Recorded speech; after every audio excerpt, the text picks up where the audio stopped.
Hello friends, welcome to Inidinidhi channel.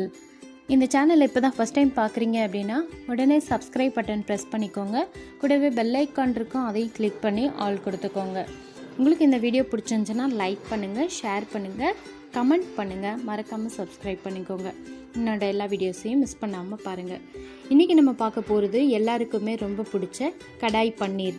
ஒரு பன்னீரை வச்சு ஒரு சூப்பரான சைட் டிஷ் வந்து நம்ம இன்றைக்கி பார்க்க போகிறோம். இது வந்து சப்பாத்திக்கு, பரோட்டாக்கு எல்லாத்துக்குமே ரொம்ப நல்லாயிருக்கும். இப்போ இந்த கோவிட் சுச்சுவேஷனில் நம்ம வீட்டில் இருக்கக்கூடிய பொருட்களை வச்சே எவ்வளோ சிம்பிளாக செய்யலாம் அப்படின்றத இந்த வீடியோவில் பார்க்கலாம். அதுக்கு ஒரு பேனை சூடு பண்ணிக்கோங்க. பேன் சூடு பண்ணிவிட்டு தனியா 1.5 ஸ்பூனு, சீரகம் 1 ஸ்பூன், மிளகு 1/2 ஸ்பூன், காஞ்ச மிளகாய் 4, இதை எல்லாத்தையுமே சேர்த்துட்டு நல்லா ஃப்ரை பண்ணிக்கலாம். இது வந்து நல்லா ப்ரௌன் கலராக நல்லா வறுக்கணும். இது கரிஞ்சிடாமல் ரொம்ப நல்லா வந்து ப்ரௌன் கலராக வறுக்கணும். இதுதான் வந்து டேஸ்ட்டே இருக்கும். இதை வந்து நம்ம மிக்ஸி ஜாரில் போட்டு அரைச்சி எடுக்க போகிறோம். ஃப்ரெஷ்ஷாக நம்ம மசாலா ரெடி பண்ணி பண்ணுறனால இது ரொம்பவே சூப்பராக இருக்கும். ஸோ இந்த அளவுக்கு நல்லா அரைச்சிக்கோங்க. நான் ஒரு மிக்ஸி ஜாரில் இதை ட்ரான்ஸ்ஃபர் பண்ணி நல்லா நைஸாக அரைச்சிட்டு வந்துடலாம். இப்போ இது உங்களுக்கு அம்மி இருந்துச்சுன்னா இதில் அம்மியில் நீங்கள் அரைச்சி சேர்த்து பாருங்கள், ரொம்பவே சுவையாக இருக்கும். இப்போது ஒரு கடாய் சூடு பண்ணிவிட்டு இதில் வந்து நம்ம கடலெண்ணெய் சேர்த்துக்கிறேன். ஒரு 2 ஸ்பூன் அளவு கடலெண்ணெய் சேர்த்துக்கிட்டாச்சு. இப்போ இதில் ஒரு 4 பூண்டு, 4-5 பூண்டு, ஒரு 2 துண்டு இஞ்சி பூண்டு பேஸ்ட்டு இருந்துச்சுன்னா நீங்கள் அதை கூட சேர்த்துக்கலாம். ஸோ இது ஃப்ரெஷ்ஷாக நம்ம பண்ணும்போது ரொம்ப நல்லாயிருக்கும். ஒரு ரிச் ஃப்ளேவர் கொடுக்கறதுக்காக ஒரு 4 முந்திரி இதில் ஆட் பண்ணிக்கிறேன். இதில் 2 வெங்காயம் நான் கட் பண்ணி வச்சுருக்கேன். இதையும் சேர்த்துட்டு நல்லா வதக்க போகிறோம். வெங்காயம் நல்லா வதங்குறதுக்காக ஒரு 1/2 டீஸ்பூன் உப்பு சேர்த்துக்கலாம். வெங்காயம் ஈஸியாக வதங்கிடும். அதுக்கப்புறம் இது நம்ம தக்காளி சேர்த்துக்கலாம். தக்காளி சேர்த்துட்டு நல்லா வதக்கி நம்ம ஃபைன் பேஸ்ட்டாக அரைக்க போகிறோம். இப்போ கரண்ட் கட் ஆனனால என்னால் வந்து அரைக்கிறப்போ வீடியோ வந்து கேப்சர் பண்ண முடியல. ஸோ நீங்கள் வந்து நல்லா ஃபைன் பேஸ்ட்டாக அரைச்சி எடுத்துக்கோங்க. இப்போ அடுத்து நம்ம பன்னீர் சேர்க்குறதுக்காக ஒரு 2 ஸ்பூன் வந்து நெய் சேர்த்துக்கிறேன். ஒரு 2 ஸ்பூன் ஆயில் சேர்த்துக்கிறேன். நெய்யில் நம்ம ஃப்ரை பண்ணும்போது பன்னீரோட ஃப்ளேவர் வந்து ரொம்ப நல்லாயிருக்கும். அதனால நான் நெய் சேர்த்துக்கிறேன். இந்த பன்னீரை இப்போ வந்து இந்த எண்ணெயில் நெய்யில் வந்து ஃப்ரை பண்ண போகிறோம். இந்த இதை வந்து பன்னீர் வந்து போடும்போது ஒன்றோட ஒன்று ஒட்டும். அதனால் கொஞ்சமாக கார்ன்ஃப்ளவரோ இல்லை அரிசி மாவோ தூவிட்டு நீங்கள் வந்து பன்னீரை ஃப்ரை பண்ணிங்கன்னா ஒட்டவே ஒட்டாது. இதை வந்து டிப்பு நல்லா நோட் பண்ணிக்கோங்க. இந்த பன்னீர் எப்படி செய்கிறது அப்படின்ற வீடியோ வந்து நான் டிஸ்கிரிப்ஷன் பாக்ஸில் லிங்க் தரேன், அதையும் செக் பண்ணி பாருங்கள்.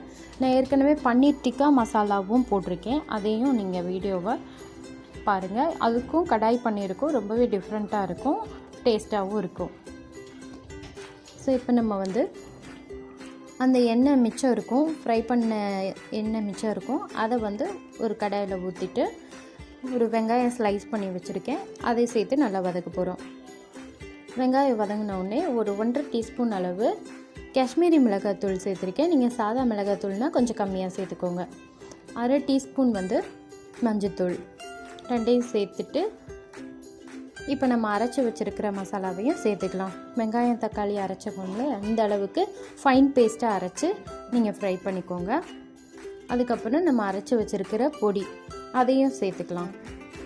சேர்த்துட்டு ஒரு நல்ல திக்கு கன்சிஸ்டன்சியில் இதை வந்து கொஞ்சம் தண்ணி ஊற்றி கொதிக்க வைக்க போகிறோம். ஒரு 20 மினிட்ஸ் வந்து நல்லா கொதிக்க விடுங்க.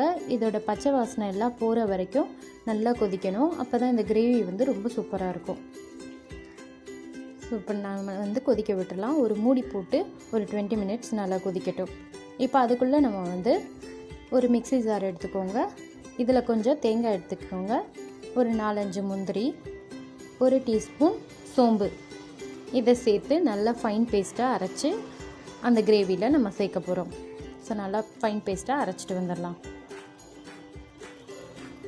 இப்போ நம்மளுக்கு கிரேவி வந்து நல்லா கொதிச்சிருச்சு பாருங்கள். இந்த அளவுக்கு எண்ணெய் நல்லா மேலே வந்து பிரிஞ்சு வரும். அந்த சமயத்தில் நம்ம இந்த அரைச்சி வச்சுருக்கிற பேஸ்ட்டை இதில் சேர்த்துக்கலாம். இப்போ இந்த பன்னீரில் வந்து கால்சியமும் ப்ரோட்டீனும் அதிகமாக இருக்குது. எலும்புக்கும் பல்லுக்கும் வந்து ரொம்ப ஸ்ட்ராங்காக இருக்கும். அதனால் நீங்கள் வந்து சூப்பராக சாப்பிட்லாம். இதை வந்து யாரும் சாப்பிடக்கூடாதுன்னு இல்லை, இந்த பன்னீர் வந்து யார் வேணாலும் சாப்பிட்லாம். இப்போ நம்ம அரைச்சி வச்சுருக்கிற தேங்காய் பேஸ்ட்டை இதில் சேர்த்துக்கலாம். சேர்த்துட்டு நல்லா மிக்ஸ் பண்ணிக்கோங்க. இது ஒரு கொதி வரட்டும். ஒரு கொதி வந்தோடனே நம்ம வறுத்து வச்சுருக்கிற பன்னீரை இதில் சேர்த்துக்கலாம்.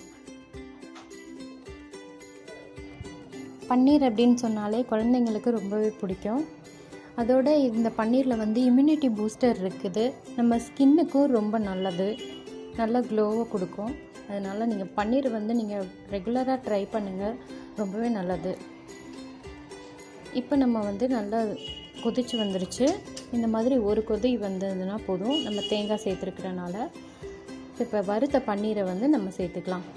கடையில் வாங்குகிற பன்னீரை விட நம்ம வீட்டிலையே செஞ்ச பன்னீர் வந்து ரொம்பவே நல்லது.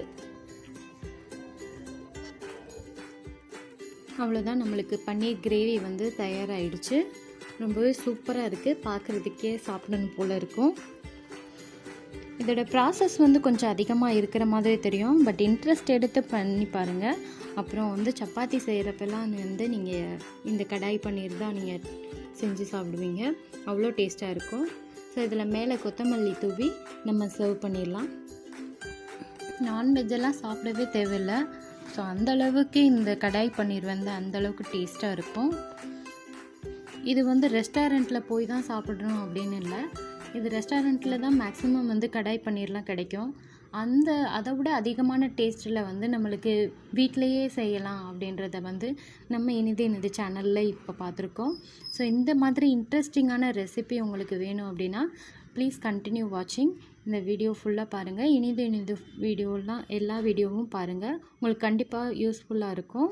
உங்களுக்கு இந்த வீடியோ பிடிச்சிருந்துச்சுன்னா லைக் பண்ணுங்கள், ஷேர் பண்ணுங்கள், சப்ஸ்கிரைப் பண்ணிக்கோங்க. மீண்டும் அடுத்த வீடியோவில் சந்திப்போம். பாய்.